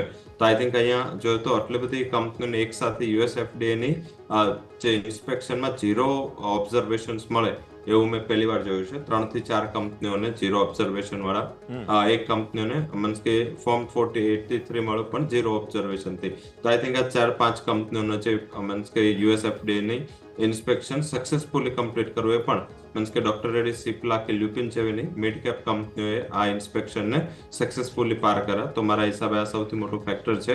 આનું ઇન્ડિકેશન એવું છે કે ઇન્ડિયન ફાર્મા કંપનીઓ અને ફાર્માસ્યુટિકલ કંપનીઓ જે પ્રોડક્ટ ફેસિલિટીઝ છે, જે મેન્યુફેક્ચરિંગ ફેસિલિટીઝ છે, એ યુએસએફડી ના પ્રમાણમાં એ ઘણા ઇમ્પ્રુવમેન્ટ લાવી રહી છે. કારણ કે યુએસએફડી એક અલ્ટિમેટ લાસ્ટ ઓપ્શન છે. આના સિવાય જે યુરોપની પણ એ લોકો પણ એ આપણી કંપનીઓને લાયસન્સિંગ માટે પહેલા ઇન્સ્પેક્શન કરતા હોય છે. જાપાન છે, ચાઇના પણ સૌથી સ્ટ્રિક્ટ નોર્મ યુએસએફડી ના હોય છે. તો આઈ થિંક મને એવું લાગી રહ્યું છે કે આજનું જે રિકવરીનું એક મોટું રીઝન આ પણ હોઈ શકે છે કે આટલી બધી કંપનીઓ એક સાથે ઇન્સ્પેક્શન પાર કર્યા. તો આગળ મોટી કંપનીઓ જ્યાં એમની કેપેબિલિટી આમની કરતા વધારે સ્ટ્રોંગ છે, ત્યાં કદાચ આગળ યુએસએફડી નું થોડું હેંગઓવર ઓછું થતું જોવા મળે. બિલકુલ. તો આ સંકેત અહીંયાથી ખાસ આપણને બનતા જોવા મળી રહ્યા છે, જેના પર આપણે ફોકસ ધરાવીશું. આગળ હવે ખાસ સ્ટોક સ્પેસિફિક જોવા જઈએ તો આજે એક કાઉન્ટર ખાસ ફોકસમાં હતો, તે હતો મારુતિ. મારુતિ એટલા માટે કારણ કે અહીંયાથી ખાસ જે કહી શકાય કે એક્શન બન્યું છે, એક તો મેઇન પહેલાં તો સમાચાર આવ્યા છે, એ સમાચાર પર પણ રિએક્શન આપણે લેવાનું છે, અને ત્યારબાદ ચાર્ટ્સ પણ બહુ જ ઇન્ટરેસ્ટિંગ જગ્યાએ બનતા જોવા મળી રહ્યા છે, તે પણ સમજીશું. સહયોગી યોમિક આપણી સાથે જોડાઈ રહ્યા છે, તેમની પાસે જઈએ અને સમજીએ. યોમિક, જણાવો શું એક્શન મારુતિમાં આજે જોવા મળ્યું છે આપણે? જી યસ, આપણે વાત કરીએ તો મારુતિમાં આપણે સમાચાર છે કે સતત ત્રીજી વખત તેઓએ એમની જે ગાડીની કિંમતમાં વધારો કર્યો છે. આની પહેલાં આપણે જોઈએ તો કંપની આપણે અહીંયાથી કે ત્રીજી વખત વધારો કર્યો છે. પહેલાં તેઓ કર્યો હતો ડિસેમ્બરમાં તેઓ જાણ કરી હતી કે 1 જાન્યુઆરીથી તેઓ વધારો કરી રહ્યા છે, રાઈટ. પછી તેઓ જાણ કરી હતી બીજી વખત કે જાન્યુઆરીમાં તેઓ જાણ કરી હતી કે ફેબ્રુઆરી 1થી તેઓ અહીંથી કિંમતમાં વધારો કરી રહ્યા છે. જાન્યુઆરીમાં ટોટલ તેઓ 4% સુધીની કિંમતમાં વધારો કર્યો હતો. જ્યારે ફેબ્રુઆરીમાં જોઈએ તો તેઓ એક રેન્જ ડિસાઇડ કરી હતી કે ₹1500થી લઈને 32,500 સુધીનો તેઓ ફેબ્રુઆરીમાં અહીંથી ચેન્જીસ કર્યા હતા. હવે એમણે જાણ કરી છે અત્યારે માર્ચ મહિનામાં આજે 17 માર્ચના રોજ કે હવે તેઓ 1 એપ્રિલથી ત્રીજી વખત ફરીથી 4% સુધીનો અહીંથી કિંમતમાં વધારો કરવા જઈ રહ્યા છે. હવે આ જે વધારો જે કિંમતમાં કરી રહ્યા છે, પરંતુ એની ઇફેક્ટ આપણને સ્ટોક પર શું આવી રહી છે એ આપણે જાણીએ. તો આવો આપણે મારુતિનો ચાર્ટ તમને જણાવીશ કે જેમાં આપણે જાણીએ કે જ્યારે આપણી કંપનીએ આની અગાઉ જે 2 વખત કિંમતમાં વધારો કર્યો છે ત્યારે આપણને ચાર્ટમાં શું ઇફેક્ટ જોવા મળી છે. તો ચાર્ટ આપણે એક વખત સ્ક્રીન ઉપર મારુતિને બતાવીશું કે જેમાં તમે નજર કરશો ને તો જાન્યુઆરીમાં કે જ્યારે 1 તારીખે તમે નજર કરો કે જ્યારે કિંમતમાં વધારો થયો હતો ત્યારે તમને 1 તારીખથી લઈને 3 દિવસ આપણે લઈશું. એ 3 દિવસમાં સારી એવી તેજી આપણને અહીંયાથી સ્ટોકમાં જોવા મળી છે. આ તમે નજર કરો તો જાન્યુઆરી 2025ની શરૂઆત અહીંયાથી 3 દિવસ તમે લો કે જ્યારે એક ટાઈમે અહીંયા 10,759 હતો. 3 દિવસમાં સ્ટોક વધીને આપણને અહીંયાથી જોવા મળે તો ઓલમોસ્ટ 12,011. એટલે કે અહીંયા સ્ટોકમાં આપણને સારી એવી તેજી જોવા મળી ઓલમોસ્ટ 2200થી 1300 પોઈન્ટની. હવે આપણે જોઈએ કે કંપનીએ 1 ફેબ્રુઆરીથી ચેન્જીસમાં ઇમ્પ્લિકેશન આવ્યું હતું. હવે આ તમે નજર કરો ત્યારે પણ 3 દિવસ આપણે લઈશું તો સારી એવી તેજી જોવા મળી છે. એક ટાઈમે અહીંયા આપણે જોઈશું કે શરૂઆત આપણને 12,000 આજુબાજુ હતી. 12,000થી વધીને સ્ટોક આપણને ઓલમોસ્ટ ઉપર 13,460 આજુબાજુ જોવા મળ્યો છે. એટલે કે સ્વાભાવિક છે કે અહીંયા પણ આપણને સારી એવી તેજી વન વે જોવા મળી છે. અને આ તેજી પણ તમે નજર કરો તો ઓલમોસ્ટ આપણને 2400 પોઈન્ટ આપણને જોવા મળી રહી છે. એટલે કે અહીંયા આપણે નજર કરીશું તો અહીંયા પણ 2200 પોઈન્ટ, અહીંયા પણ 2400 પોઈન્ટની. હવે કંપનીએ જાણ કરી છે 17 માર્ચના રોજ કે 1 એપ્રિલથી તેઓ કિંમતમાં વધારો કરવા જઈ રહ્યા છે.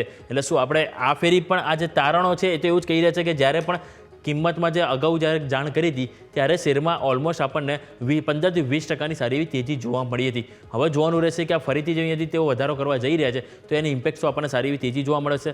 સ્વાભાવિક છે કે જે પાસ્ટ હિસ્ટ્રી છે એ તો આપણને એવું જ કહી રહ્યું છે કે ક્યાંક ને ક્યાંક આપણને તેજી જોવા મળી છે. તો હવે ખાસ કરીને જોવાનું રહેશે કે 1 એપ્રિલે આપણને અહીંથી કઈ રીતના સંકેત જોવા મળે છે. યસ, બિલકુલ. તો નજર રાખવાની રહેશે. યોમિક, ખૂબ ખૂબ આભાર આપનો અમારા સાથે જોડાવા માટે. તો રવિ સર, મારુતિ જ્યારે પણ પ્રાઇસ હાઇક કર્યા છે, પહેલાં તો સતત ત્રીજી વખત પ્રાઇસ હાઇક કરવા આ મારુતિ સિવાય કોઈ કરી ના શકે આમ જોવા જાવ તો, બિકોઝ એમના વોલ્યુમ એટલા બધા છે.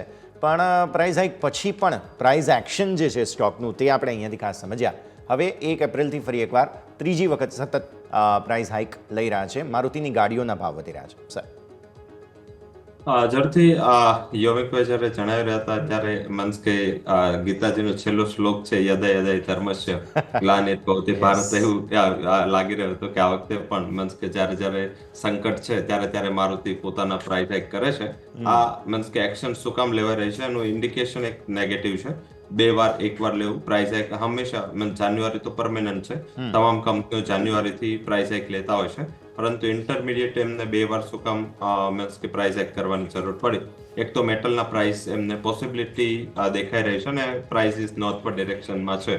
આઈ થિંક એ પ્રાઇસ હાઇકનું એક મેજર રીઝન હોઈ શકે, કારણ કે આ ક્વાર્ટરમાં મેટલના પ્રાઇસીસ બહુ બધા છે. આ પર્ટિક્યુલર આ મહિનામાં જોઈએ તો કોપર, એલ્યુમિનિયમ સહિતની તમામ બેઝ મેટલના price due to this tariff impact ઘણા મોટા વધ્યા છે. પ્લસ જો એ લોકો હાઇક ના લે તો એમના જે ટોપ લાઇનમાં તો ઇમ્પેક્ટ આવવાની જ છે, પણ બોટમ લાઇનમાં એક મોટી ઇમ્પેક્ટ આવે. એ બોટમ લાઇનને પ્રોટેક્ટ કરવા માટે અને આઈ થિંક શેર હોલ્ડરના ઇન્ટરેસ્ટ માટે પણ એક હોઈ શકે કે એ લોકો મીન્સ કે આ રીતે પ્રાઇસ હાઇક લઈ રહ્યા છે, એટલે કદાચ પીએનએલમાં આટલું બધું ડેન્ટ ના લાગે. નહીં તો આઈ થિંક જે રીતે સેલ્સના આંકડાઓ છે એ રીતે હજી ઇમ્પેક્ટ નથી પડી, પણ પોસિબલ એવું છે કે જે લિક્વિડિટી ક્રંચ અને થોડું જે ઇકોનોમિક પર્સપેક્ટિવ ખરાબ થયા એ રનિંગ ક્વાર્ટરથી વધારે થયા છે, તો કદાચ એ પણ એક રીઝન હોઈ શકે. અને આમ જોઈએ તો મારુતિ ઓલમોસ્ટ હાઈથી સારી એવી કરેક્ટ થઈ ચૂકી છે. ઉપર 13,400 હાઈ કરાતા ત્યારથી આજે 11,456, ઓલમોસ્ટ 2,000 પોઈન્ટનું કરેક્શન હાયર લેવલથી આવી ગયું છે, તો એ આધારિત પણ થોડુંક સારા લેવલ પર છે. અને સેકન્ડ એવું છે કે હજી પણ સેલ્સમાં આટલો ઇશ્યુ નથી, એટલે કદાચ આ રનિંગ ક્વાર્ટર છે એ કદાચ પ્રોટેક્ટ થઈ જશે. આવતા ક્વાર્ટરથી થોડા ઇશ્યુ થશે અને ટેસ્લાની જે ઇમ્પેક્ટ આ તે બધું જે ચર્ચા હતી, જે નેગેટિવિટી હતી, આઈ થિંક એ પ્રાઇસિંગ છે. હાલાકી છતાં જે ઓટો ટેરિફને લઈને ગ્લોબલી જે ચેલેન્જ ચાલી રહી છે અને જે ઇકોનોમિક ચેલેન્જ વધારે, ઓટો ટેરિફ એક્સટર્નલ ફેક્ટર્સ મારા હિસાબે મારુતિને એટલા ખાસ પ્રોબ્લેમ નથી કરતા. એનો ડોમેસ્ટિક માર્કેટ શેર હાઈ હોવાથી ડોમેસ્ટિક ફેક્ટર અહીંયા વધારે ફોકસમાં રાખવાના છે.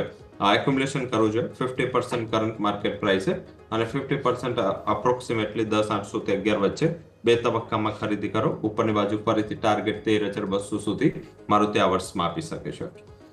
ઓકે, સો વ્યૂ આ પ્રમાણે અહીંયાથી ખાસ મારુતિ માટે બનતો જોવા મળી રહ્યો છે. નજર રાખીશું. આવો ક્વિક બ્રેકનો ફિલહાલ સમય. બ્રેક બાદ ફરી એકવાર આપણી આ રજૂઆતને આગળ વધારીએ.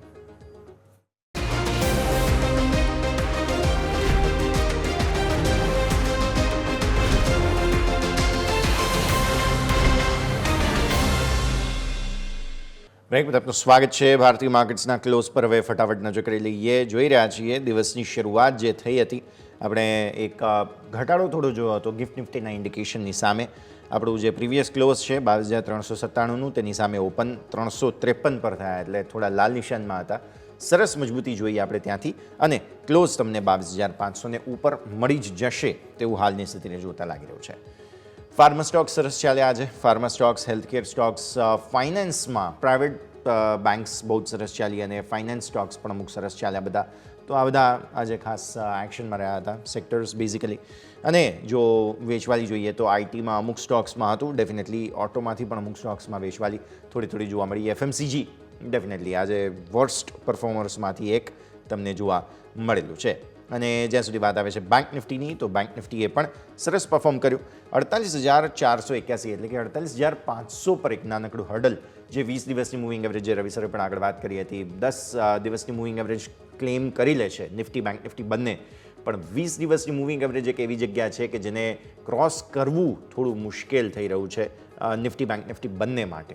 તો એક આ હર્ડલ બની રહ્યું છે જેને આપણે આજે ખાસ સમજ્યા. પ્રોવિઝનલ ક્લોઝ એવું કહે છે 22,514 પર નિફ્ટી સેટલ થઈ જવા દઈએ. 48,347 પર બેંક નિફ્ટી સેટલ અગેન થઈ જવા દઈએ. મીનવાઇલ તમે નજર કરો અહીંયાથી ખાસ મિડ કેપ પર તો 0.5% આસપાસની ખરીદદારી આજે સારી એક્શન જોવા મળ્યું, અને સ્મોલ કેપ 0.5% આસપાસની ખરીદદારી. પણ 15,000ને નીચે સતત બીજો દિવસ છે આજે ક્લોઝિંગ જોવા મળી રહ્યો છે તમને સ્મોલ કેપમાં, જે વાત હું ડેફિનેટલી અહીંયા હાઇલાઇટ કરવા માંગીશ. તો આ એક સંકેત છે જેના પર તમારી નજર હોવી જોઈએ. રવિ સર, આજનું ક્લોઝ જોઈ રહ્યા છીએ સારું આવ્યું છે, no doubt about it. Mid cap અને સ્મોલ કેપમાં, બેઝિકલી સ્મોલ કેપમાં હજુ થોડી નર્વસનેસ છે. 15,000ને નીચે સતત બીજી વખત આપણને ક્લોઝ જોવા મળ્યું ગુરુવારે અને ત્યારબાદ આજે સોમવારે. બાકી ઓવરઓલ એકંદરે પોઝિટિવિટી સાથેનું એક્શન ભારતીય માર્કેટ્સમાં આજે રહ્યું. સર ઝડપથી જે ક્લોઝિંગ છે એ મંથ કે ફંડામેન્ટલ ડ્રીવન આવી રહ્યું છે. તમે જોશો તો સૌથી વધારે ઓવર વેલ્યુએશન જે ઇશ્યુ હતા સ્મોલ કેપ એ ઓછું મીન્સ કે મોમેન્ટ આપી રહ્યું છે. એનાથી થોડા ઓછા ઇસ્યુ મિડ કેપમાં હતા, એ કમ્પેરેટિવ થોડું સ્ટેબલ થઈ ચૂક્યું છે.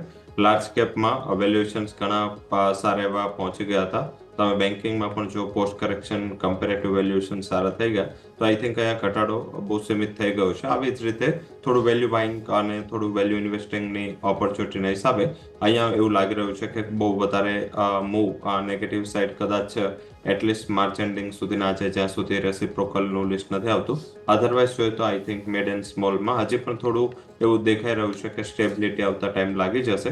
અને કારણ કે આ બધા જે સેક્ટર છે પહેલા વિધાઉટ એની ન્યૂઝ, વિધાઉટ એની મીન્સ કે રિઝલ્ટ કે આ તમે જોશો તો ત્યાં મોમેન્ટમ સ્ટાર્ટ થઈ જતું હતું. હવે મોમેન્ટમને સ્ટાર્ટ થવા માટે કોઈ ઠોસ રીઝન, કોઈ મોટું રીઝન જોઈએ ત્યારે જ સ્ટોક્સ છે અને પર્ટિક્યુલર મિડ કેપ અને સ્મોલ કેપ સ્ટોક છે ત્યારે રિએક્ટ કરી રહ્યા છે.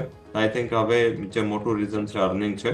શાયદ લાગી રહ્યું છે કે અર્નિંગ છે એ માર્કેટ જે અનુમાન કરી રહ્યું છે, જે રીતેનો આપણે હિસ્ટોરિકલ 2-3 ક્વાર્ટરનો ટ્રેન્ડ જોયો છે, મારા મત મુજબ એનાથી બેટર વેમાં અર્નિંગ આવશે અત્યારે એવું દેખાઈ રહ્યું છે. અને જ્યાં લાર્જ કેપ કંપનીઓ છે જે એક્સપોર્ટ ડ્રિવન ફંડામેન્ટલ પર ફોકસ કરે છે ત્યાં અર્નિંગ સારી આવશે. એનું રીઝન એ છે કે જે આ ટેરિફના ફિયરના હિસાબે ઘણી બધી કંપનીઓ છે જેણે ગ્લોબલી મીન્સ ઇન્ક્લુડિંગ ઇન્ડિયા કંપનીઓ ગ્લોબલી ડમ્પિંગ કર્યું છે. અને આ ડમ્પિંગ જે કર્યું છે એની એક પોઝિટિવ ઇમ્પેક્ટ છે એ તમને આગળ જતા મીન્સ કે સ્ટોકના ફંડામેન્ટલમાં રિફ્લેક્ટ થતી દેખાશે. તો આઈ થિંક આ ક્વાર્ટર એટલીસ્ટ બચી જશે. જે મેજર પ્રોબ્લેમ છે Q1 FY25-26 નું એક ક્વાર્ટર છે એ ત્યાં થોડું ઇસ્યુ આવશે, કારણ કે માર્કેટ એને ગ્લોબલ જે વોલેટિલિટી અનસર્ટનિટીની એકચ્યુઅલ ઇમ્પેક્ટ આ ટેરિફ લાગ્યા પછી સ્ટાર્ટ થશે. તો આધારે એવું દેખાઈ રહ્યું છે કે આ ક્વાર્ટરમાં ક્વોલિટી અર્નિંગ થોડી રહેશે. અને એક્સપોર્ટ ડ્રિવન કંપનીઓ જ્યાં માર્કેટનું અનુમાન એવું છે કે આ ક્વાર્ટરથી ખરાબી ચાલુ થશે, ત્યાં મારા હિસાબે કોન્ટ્રાકોલ માર્કેટ લઈ રહ્યું છે. તો આધારિત હવે આવી જ રીતેનું ફર્મ ટ્રેન્ડ રહી શકે છે. જે વેલ્યુ બેઝ કંપની છે જ્યાં પી રિસ્પેક્ટિવ લેવલ પર આવી ગયા છે ત્યાં ફોકસ કરવું જોઈએ. અને મિડ અને સ્મોલ કેપમાં હજી પણ થોડી અનસર્ટનિટીઓના હિસાબે ત્યાં બહુ વધારે પડતું એક્સપોઝર ના રાખવું જોઈએ, કારણ કે હવે ડેટા પણ એવી જ રીતે આવી રહ્યા છે. આ મ્યુચ્યુઅલ ફંડના જે ફ્લો જો તમે આ મહિનાના, તો સૌથી વધારે પ્રોબ્લેમ મિડ એન્ડ સ્મોલ કેપના જે એસઆઈપી હોય કે લમસમમાં આ સેક્ટરમાં થોડો ફ્લો પણ ઓછો આવી રહ્યો છે. તો આધારિત અહીંયા હજી પણ અવોઇડ કરવાની સલાહ મિડ એન્ડ સ્મોલ કેપમાં રહેશે. ક્વોલિટી મિડ કેપ અલગ વાત છે, પરંતુ જ્યાં સ્મોલ કેપ અને જે હાઈ બીટા મિડ કેપ કંપનીઓ છે ત્યાં થોડું હજી પણ અવોઇડ કરવું જોઈએ. સ્મોલ કેપ, હાઈ બીટા, આ બધા સ્ટોક્સના અવોર્ડનો વ્યૂ અહીંયાથી ખાસ બની રહ્યું છે, નજર તમારે રાખવાની રહેશે. સ્ટોક્સ સ્પેસિફિક આગળ વધીએ તો એક કાઉન્ટર અવંતી ફીડ્સ. આ લાસ્ટ ગુરુવારે પણ તમે અમારી સાથે જોડાયા સર, ત્યારે આપણે ચર્ચા કરી હતી અને આજે ફરી એકવાર લાવીશ, બિકોઝ અગેન રેકોર્ડ હાઈ બનાવી રહ્યો છે આ stock. 52 week high, record high. એવા સમયે કે જ્યારે માર્કેટમાં અનડિસાઇઝિવનેસ હોય, આ સ્ટોક્સ કે જે બહુ જ સરસ તેજી બતાવતા હોય તેને ખાસ અલગ લેન્સથી સમજવા પડે. સર ઝડપથી આનો આપણે જે ટાર્ગેટ હતો એ આઈ થિંક 940 આસપાસનો આપણે ટાર્ગેટ આપ્યો તો આજે ઓલરેડી વર્ષનો ટાર્ગેટમાં 900 તો એક વીકમાં પહોંચી ગયું. રીઝન એ છે કે આ પણ એક મોટું ડમ્પ કરી રહી છે. આ બધી કંપનીઓ શ્રીમ્પ એક્સપોર્ટર કંપનીઓ છે એના ઇસ્યુ છે. સાથે કેનેડા, મેક્સિકો સૌથી મોટો સોર્સ હતા યુએસના, કે જ્યાંથી એ લોકો શ્રીમ્પનું ઇમ્પોર્ટ કરતા હતા. હવે આ શ્રીમ્પના ઇમ્પોર્ટ ત્યાં ઓછું થશે ને આપણી જે કંપનીઓ છે જે હજી ટેરિફ નથી લાગ્યા એને આ પહેલું જે ક્વાર્ટર છે એ એક સુવર્ણ ક્વાર્ટર થશે. અને જેમ આપણે બીજા બધા કંપનીઓ પર પણ હમણાં ચર્ચા કરી કે જે એક્સપોર્ટ ડ્રિવન ફંડામેન્ટલ વાળી કંપનીઓ છે ત્યાં આ ડમ્પના હિસાબે ઘણા સ્ટ્રોંગ રિઝલ્ટ રહેશે. અને એ જ રીતે અહીંયા પણ દેખાઈ રહ્યું છે કે એટલીસ્ટ જે આ ક્વાર્ટર છે ત્યાંનું જે અર્નિંગ છે ઘણી સારી રહેશે. પછી જે આગળ જતા જે ક્વાર્ટરલી આપણે ડેવલપ થશે, જે રેસિપ્રોકલ ટેરિફનું લિસ્ટ આવશે એમાં કેટલા % ટેરિફ શ્રીમ્પ પર લાગશે, આ બધું આગળ જતા ઇસ્યુ છે. પણ ત્યાં સુધી એટલીસ્ટ મને એવું દેખાઈ રહ્યું છે કે જ્યાં સુધી આ અપ્લાય નથી થતા ત્યાં સુધી તો આ કંપનીઓને એક બેટર ટાઈમ છે અને એક્સપોર્ટ એમનું હજી પણ ઇમ્પ્રૂવ થશે. અને આ જે ક્વાર્ટરમાં જે ઓર્ડર્સ બુક થશે એમાં પણ ટેરિફ કદાચ નહીં લાગે. તો આધારિત હજી પણ આ તેજી ઇન્ટેક રહેવી જોઈએ. અને એટલીસ્ટ આપણે જે 940 નો ટાર્ગેટ છે એ આસપાસ પ્રાઇસ આવશે. અહીંથી હજી પણ તમે જો તો હજી 5-6% ઉપર છે. તો જો 940-950 જેવું આવે છે, તમારે 100 રૂપિયાની પોઝિશનમાંથી 50 રૂપિયાની 50% પોઝિશન પર પ્રોફિટ બુક કરી લેવું છે. ક્લિયરલી થોડું પ્રોફિટ બુકિંગ પણ કરતા રહેવું જોઈએ સમય પર. આ વ્યૂ અહીંયાથી ખાસ બનતો જોવા મળી રહ્યું છે, નજર તમારે જરૂરથી રાખવાની રહેશે. પણ આગળ વધીએ. મારે બીજા સ્ટોક સ્પેસિફિક જે સવાલો પૂછવાના છે તેમાંથી સર આઈટી આપણે આમ તો ફરી એકવાર લઈ જ રહ્યા છીએ ચર્ચામાં, બટ અમેરિકન માર્કેટ્સની ખાસ આજે બુધવારની પોવેલ સાહેબની જે સ્પીચ છે તે કદાચ આપણા આઈટી સ્ટોક્સ માટે વધુ મહત્ત્વની રહેશે એવું લાગે છે. એક બાજુ એઆઈને લઈને બહુ પોઝિટિવ બ્રોકરેજ રિપોર્ટ્સ આવ્યા હતા કે ભારતીય કંપનીઓને બહુ ફાયદો થશે આનાથી, આ તે બધી પરિસ્થિતિ, પણ આઈટી સ્ટોક્સ સોફાર બ્રેક લગાવી નથી શક્યા. થોડું સમજવું જોઈએ સર આપણે. આજે પણ વિપ્રો વગેરે સ્ટોકમાં મેજર વેચવાલી આપણને જોવા મળી હતી. જેમ આજની વેચવાલી છે આઈ થિંક સિટીના ઉપર જે રિપોર્ટ હતો એના ઉપર હતી, કારણ કે સિટી બેંક છે એને લગભગ આ જે 2 થી 3 ક્વાર્ટરમાં ઘણા બધા એવા ઇન્સિડન્ટ ફેસ થયા છે કે જ્યાં બેંકે પોતાના જે કસ્ટમર છે એમાં બિલિયન્સ ઓફ ડોલર ટ્રાન્સફર કરી દીધા હોય અને ખોટી રીતે ટ્રાન્સફર થયા. હાલાકી આ રીતે તો એવું દેખાઈ રહ્યું છે કે ભારતીય બેંકોનું તો સ્ટ્રક્ચર ઘણું સ્ટ્રોંગ છે. અહીંયા તો 1 રૂપિયો પણ વધારે જતો નથી. વધારે કપાવ હોય તો આઈ થિંક આપણા પૈસા વધારે થોડા કપાતા હોય છે, પણ વધારે રૂપિયા ક્યારે આપણે જતા નથી. તો આઈ થિંક આપણું જે ટેકનોલોજી છે કમ્પેરેટિવ ફાર બેટર ગણી શકાય. અને આધારિત જ જોઈએ તો આઈ થિંક સિટી બેંકના જે મેજર મીન્સ કે જેનું સિટી બેંક મેજર કસ્ટમર છે LTM છે ત્યાંથી આજે શરૂઆત થઈ. વિપ્રો ઇન્ફોસિસને પણ આના ઓર્ડર્સ છે, તો આઈ થિંક અહીંયા એક કરેક્શન એના હિસાબે હતું. સેકન્ડ જે કરેક્શન છે એ આપણે આગળ પણ જે ચર્ચા કરી છે કે મીન્સ કે પહેલા ફેઝ જે ટ્રમ્પના અને ટેરિફના રિલેટેડ ન્યૂઝ આવે ત્યારે આપણી આઈટી કંપનીઓ શું કામ ના પડી, કારણ કે ત્યારે રૂપી વીક થઈ રહ્યો હતો.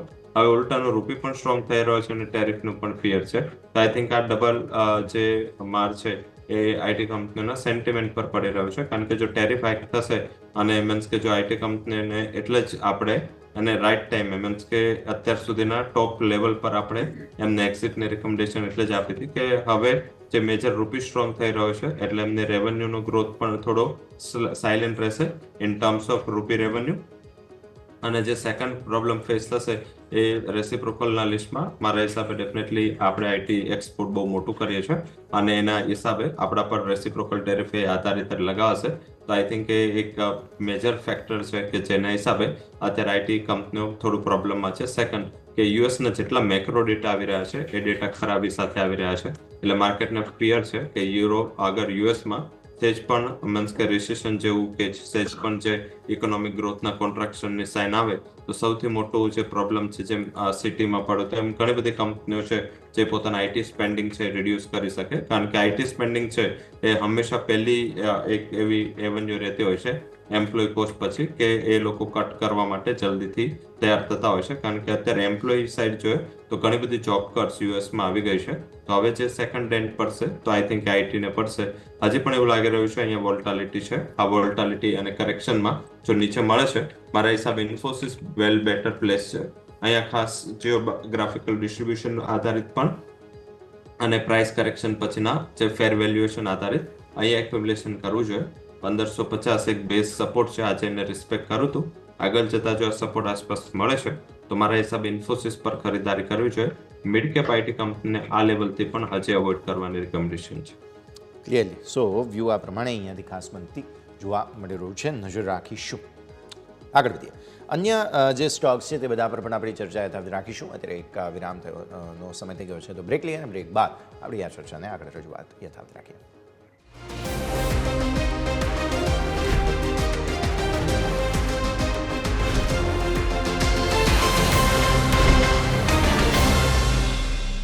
બ્રેક બાદ આપનું સ્વાગત છે. ભારતીય માર્કેટ્સના ક્લોઝિંગ બાદ આપણે હવે ચર્ચા અત્યારે ફિલહાલ કરી રહ્યા છીએ.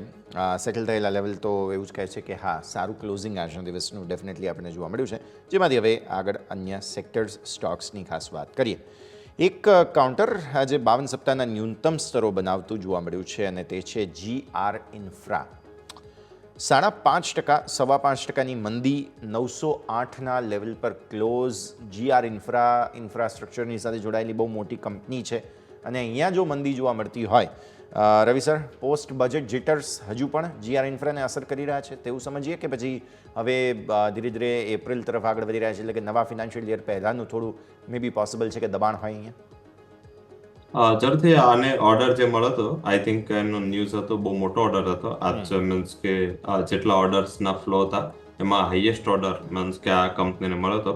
છતાં પણ પ્રાઇસીસ ગેપ અપ થયા હતા. સારા એવા ગેપ અપ થઈને પછી જે હાયર લેવલથી કરેક્શન આવ્યું એ સ્ટીપ હતું.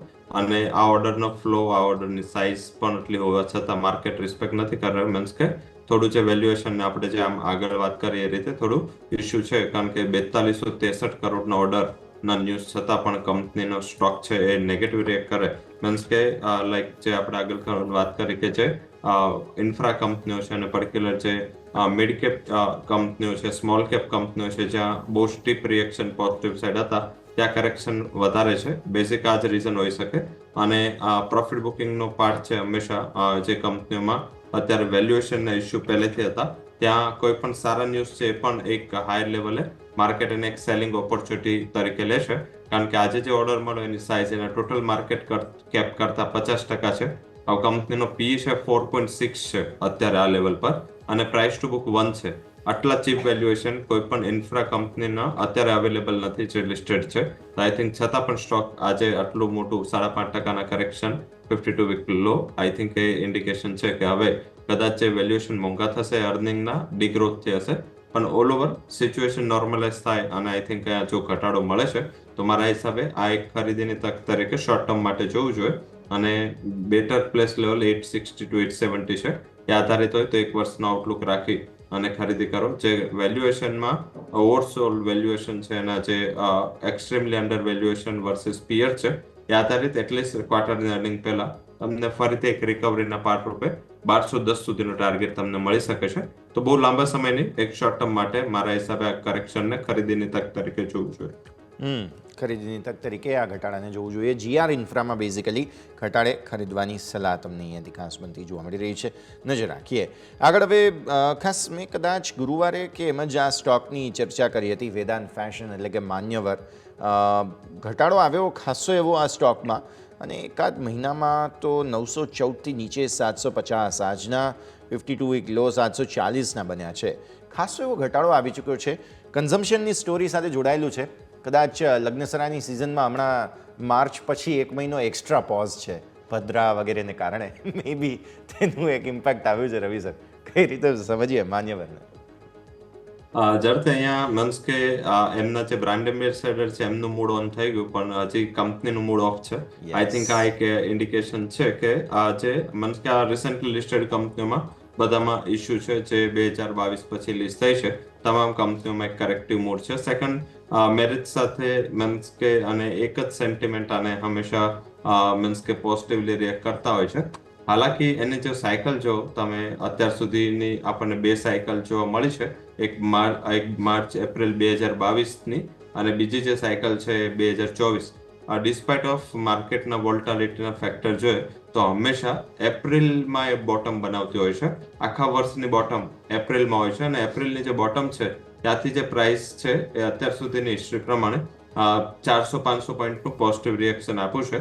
લાસ્ટ ટાઈમ જોઈએ તો 2022માં પણ આ ટાઈમે 1000 હતો અને ત્યાંથી 1400-1500 સુધીની તેજી જોવા મળી. ફરીથી 2024માં આ પ્રાઇસ 900 હતો અને ત્યાંથી ફરીથી 1500 આસપાસના લેવલ જોવા મળ્યા. અત્યારે પણ પ્રાઇસ એનાથી નીચે 750 છે. તો મારા હિસાબે જો હિસ્ટ્રી રિપીટ થાય છે તો આઈ થિંક અત્યારે એક્યુમ્યુલેશનનો સારો ટાઈમ છે. આમ પણ જોઈએ તો મેરેજ સિઝનની જે એડવાન્સ ડિમાન્ડ છે, આ બધી કંપનીઓ છે એને જે મેરેજ સિઝન પછીની જે ફેસ્ટિવિટી છે એ વચ્ચે એક સારો ટાઈમ હોય છે. ટેક્સટાઇલ કંપની અને સાથે જે મીન્સ કે અપેરલ કંપનીઓ છે એના માટે બ્રાઇટ ટાઈમ મનાય છે મે થી લઈને ઓક્ટોબર. તો આઈ થિંક એ સારો ટાઈમ હોઈ શકે છે. કંપની સ્ટાન્ડર્ડ છે, સ્ટ્રોંગ છે, અને મીન્સ કે એમાં કોઈ બેમત નથી. અર્નિંગ પણ સારી રહી છે.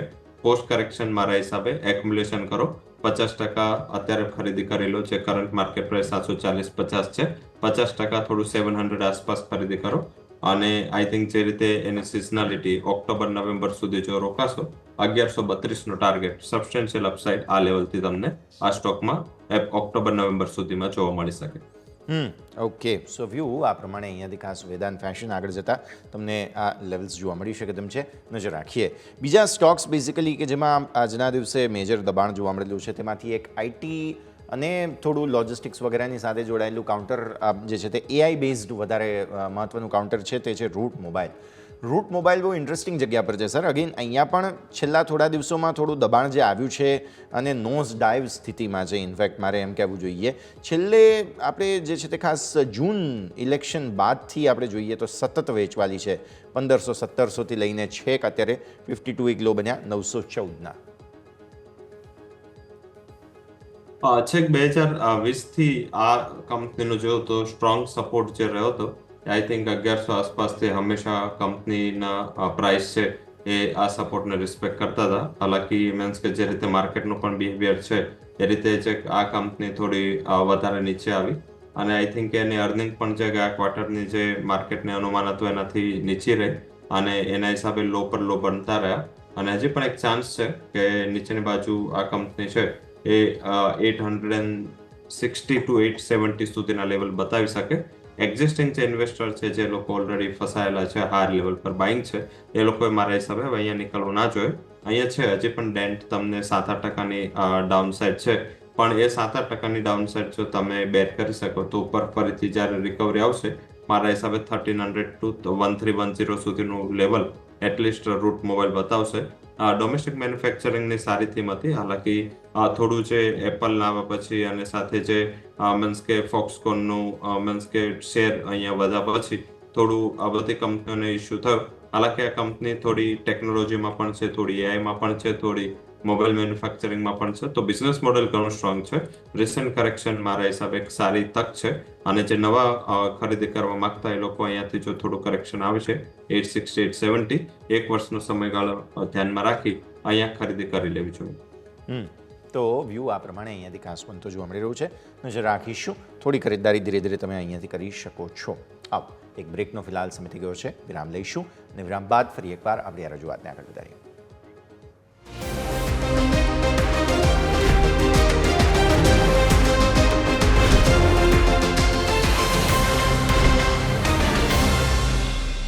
બ્રેક બાદ આપનું સ્વાગત છે. આગળ વધીએ અને હવે ખાસ એક બહુ ઇન્ટરેસ્ટિંગ ચર્ચા મારે રવિ સર સાથે કરવી છે અને તે એ કે આજે એક ઇન્ટરેસ્ટિંગ ડેટા પોઈન્ટ સામે આવ્યો. એકચ્યુઅલી સમાચાર L&Tના હતા કે L&Tએ ડેટા સેન્ટર માટે રોકાણ કર્યું છે 3000 કરોડ રૂપિયા આસપાસનું. પણ પછી થોડું જે છે તે ખાસ રિસર્ચ કરતાં ખબર પડી કે ભાઈ હવે આ ડેટા સેન્ટરમાં આ પહેલાં પણ ઘણું બધું ઇન્વેસ્ટમેન્ટ ભારતમાં થઈ ચૂક્યું છે પ્લસ ઓલરેડી નવું ઇન્વેસ્ટમેન્ટ થઈ ચૂક્યું છે અને હજુ પણ ઘણું પાઇપલાઇનમાં છે, લાઇન્ડ અપ છે. અને ઇનફેક્ટ સૌથી મોટો હોટસ્પોટ જો ડેટા સેન્ટરનો હોય તો તે US છે, યુરોપ છે, પછી ચાઇના અને પછી હવે ઇન્ડિયા છે કે જ્યાં અત્યારે ભારતમાં નવા ડેટા સેન્ટર બની રહ્યા છે. રવિ સર, ડેટા સેન્ટર રિલેટેડ કદાચ કોઈ બાસ્કેટ, કોઈ પોર્ટફોલિયો બનાવવો હોય તો કયા કયા એવા સ્ટોક્સ કે સેક્ટર મતલબ કહી શકાય કે એવા એન્સેલરી જેમ ઓટોમાં ઓટો એન્સેલરી હોય એમ ડેટા સેન્ટર માટે જરૂરી ઇન્ફ્રાસ્ટ્રક્ચર માટેની કંપનીઓ આવું કોઈ એક ખાસ વ્યૂ પોઈન્ટ બનાવવો હોય તો? જરૂરથી આ વ્યૂ પોઈન્ટ માટે એક તો L&T છે જે એમને રિસેન્ટલી ફોરે કર્યું હતું. સેકન્ડ અનંતરાજ છે. અનંતરાજ આ લોકો મીન્સ કે L&T બહુ લેટ થયું. મને એવું લાગી રહ્યું જ્યારે એમને 3000 કરોડનું અનાઉન્સમેન્ટ કરું ત્યારે એવું લાગી રહ્યું હતું કે આ ડેટા સેન્ટરને ડેવલપ કરશે તો એ ઇન્ફ્રાસ્ટ્રક્ચર ખાલી બનાવે તો L&Tને પોતાના ડેટા સેન્ટરની જરૂર નહીં પડે.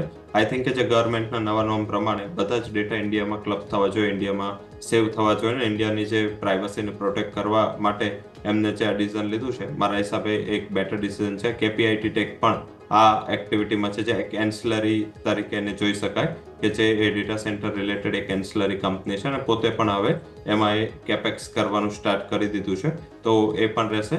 અને સૌથી મોટી જે કંપની છે કે અત્યારે મીન્સ કે ટ્રેન્ડને આગળ જેણે કોઈ ઇન્વેસ્ટમેન્ટ કર્યું ઇન્ડિયન કંપનીએ તો એ અનંતરાજ છે. અનંતરાજે પોતાનો જે આખો રિયલ એસ્ટેટનો બિઝનેસ હતો એ TRCમાં શિફ્ટ કરી અને નવી સબસિડરી બનાવીને એને લિસ્ટ કરાવી દીધી અને રિયલ એસ્ટેટમાંથી પૂરેપૂરી કંપની ડેટા સેન્ટરમાં બિઝનેસમાં ટ્રાન્સમિટ કરી લીધું.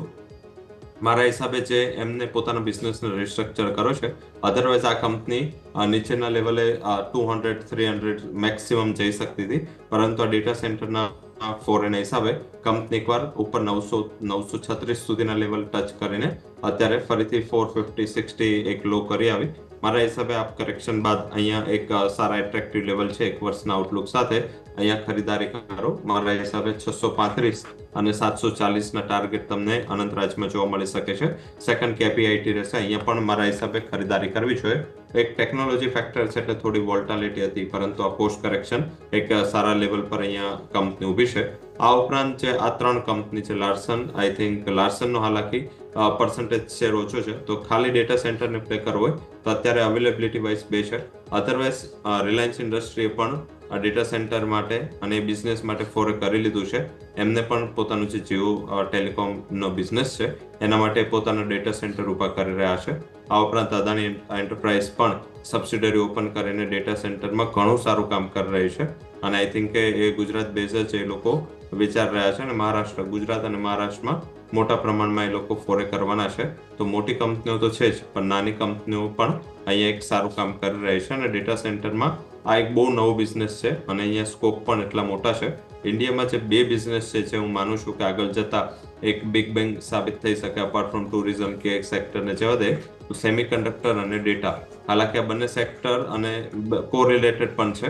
બંને સેક્ટરની કંપની એક વર્લ્ડમાં જોઈએ તો ગ્લોબલ એમએનસીસ એકબીજાના બિઝનેસમાં છે, તો ઇન્ટર બિઝનેસ પણ છે અને એક સારું સેક્ટર તરીકે પણ આ 2 સેક્ટર ઉભરી શકે છે. ઓકે, સો વ્યૂ આ પ્રમાણે અહીંયાથી ખાસ ડેટા સેન્ટરના હિસાબથી આ બધા જ સ્ટોક્સને ધ્યાન પર રાખવા જરૂરી બને છે.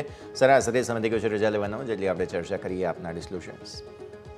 જે પણ સ્ટોક સેક્ટર, માર્કેટ અને ઇન્ડાઇસીસ વિશે ચર્ચા કરી છે ત્યાં મારી કોઈ પોઝિશન નથી. કંપનીના ક્લાયન્ટ્સ, કંપનીના ફંડ અને કંપનીના પોતાના અકાઉન્ટ્સમાં પોઝિશન હોઈ શકે છે, આઈધર કેશ કે ડેરિવેટિવ સેગમેન્ટથી.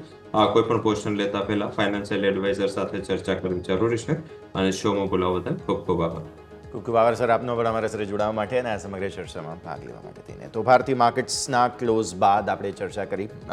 માર્કેટ્સનું ક્લોઝ આઈડિયલી પોઝિટિવ ગણવામાં આવી રહ્યું છે. આજનું સપ્તાહની શરૂઆત પોઝિટિવ નોટ પર થઈ છે.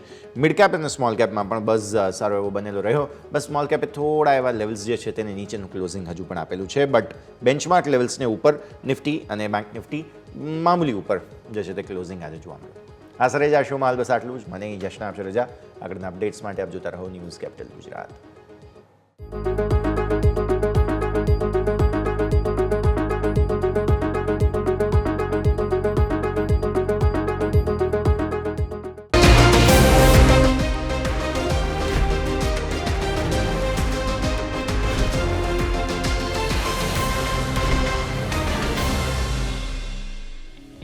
Closing capital presented by Tradebulls. अब ट्रेडिंग सबके बस की बात है. को powered by net protector. Protect your digital life.